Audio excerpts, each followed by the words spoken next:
9 మందిలో అందరూ చదువుకునే వాళ్ళు, మీకంత చదువు నాకు అవ్వలేదు. అవ్వకపోవడానికి కూడా కారణం ఉంది. హ్మ్. 10, 16, 17 సంవత్సరాలు నన్ను బాగా ప్రేమించేవాళ్ళు మా ఇంట్లో అందరూ. ఓకే. మా నాన్నగారు గాని, మా అన్నగారు గాని, చిన్న మా చిన్న కొడుకు చిన్న కదా సార్ కొడుకు మీరు, గాని అందుకని. బాగా ఎందుకో 16 సంవత్సరాలు, 17 సంవత్సరాల వయసు వచ్చేలకల్లా ఆకు ఒకేసుకునేవాడిని. హుహు. లిప్టిక్ పూసుకోవాలని ఆశ. లిప్టిక్ పూసుకోవాలా, తర్వాత ఎంటికలు ఎందుకో ఎంటికలు పెంచుకోవాలని ఆశ. అలా ఎంటికలు పెంచుకున్నా. ఎంటికలు పరిస్థితి నడక ఈ శరీరం అంతా మగబ్బాయిలే ఉంటది కానీ ఫీలింగ్స్ అన్ని అమ్మాయి ఫీలింగ్స్. ఓకే. మీకలా ఉండేది? నాకు అలా ఉండేది, అమ్మాయిలాగానే ఎప్పుడు, ఉండాలి. ఏ ఏజ్ లో సార్ ఇది? 16, 17 సంవత్సరాలకు బయటపడిపోయా. ఓకే. ఒక ఫీలింగ్స్ ఓకే. అబ్బాయిలాగా కూడా ఇష్టం ఉండేది కాదు, అమ్మాయిలాగా. బాగున్నావా, ఏం చేస్తున్నా, నడకంతా నడుస్తుంటే మా ఇంట్లో ఎవరికి ఇష్టం ఉండేది కాదు. అయ్యో.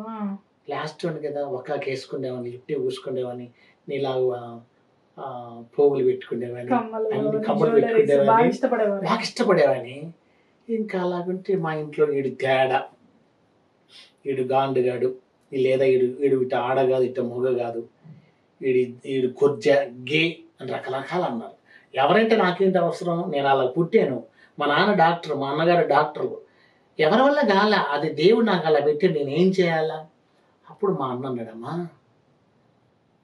మాకు ఎనుములు బాగున్నాయి, మీరు ఇక్కడేమో బరిగుడ్లు లేదు గేదెలు అంటారు. పాలల్లో పాలు తాగుతాడు కదా వాడు, మనకు అవమానకరంగా ఉంది. వాడు ఒక అబ్బాయి చూస్తే ఒక నడక నడుస్తాడు, ఆ అబ్బాయిని చూస్తే ఇలాగ నడక నడుస్తాడు.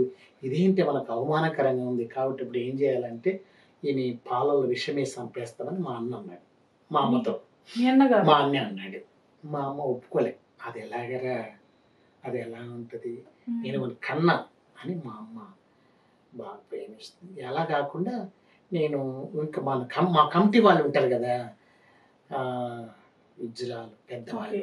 సో మీకు కూడా 16 ఏళ్ళకి మీకు తెలిసిపోయింది మీరు ఒక ఇంట్లో వాళ్ళకి అందరికి తెలిసిపోయింది. కానీ వాళ్ళు యాక్సెప్ట్ చేయలేదు. ఒప్పుకో ఎలా అండి, ఒక పెద్ద సింగర్ మా అమ్మ, సుశీల కంటే పెద్ద సింగరు. మా ఇంట్లో మా అన్నగారు కానీ ఎవరు నన్ను యాక్సెప్ట్ చేయలేక నేను ఊరు వదిలిపెట్టి వెళ్ళిపోయాను. అంటే మీకు అనిపించిందా, అరే నేనేంటి ఇలా చేస్తున్నాను, ఇలా కమ్మలు ఎందుకు పెట్టుకోవాలనిపిస్తుంది ఇలా? నాకు తెలిసిపోద్ది కదా నాకు ఈ లక్షణాలు ఉన్నాయని. అంటే బాధపడ్డారా సార్ మీరు ఎప్పుడైనా?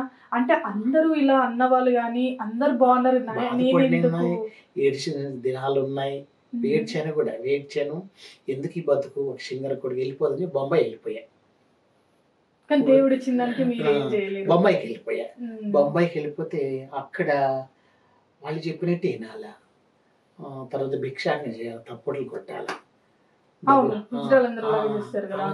కొద్ది రోజులు భిక్షాటన చేశాను.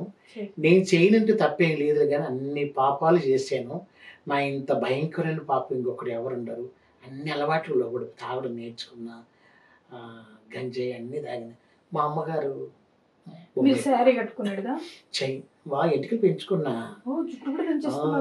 ఎప్పుడంటే లింగమార్పిడి ఆపరేషన్ చేయించుకునే టయానికి మా గజ ఫోన్ చేశాడు. అంటే మీరు ట్రాన్స్జెండర్ గా చేంజ్ అవుదాం అనుకున్నారు? ఆపరేషన్కి వెళ్తామని ఫోన్ చేశాడు.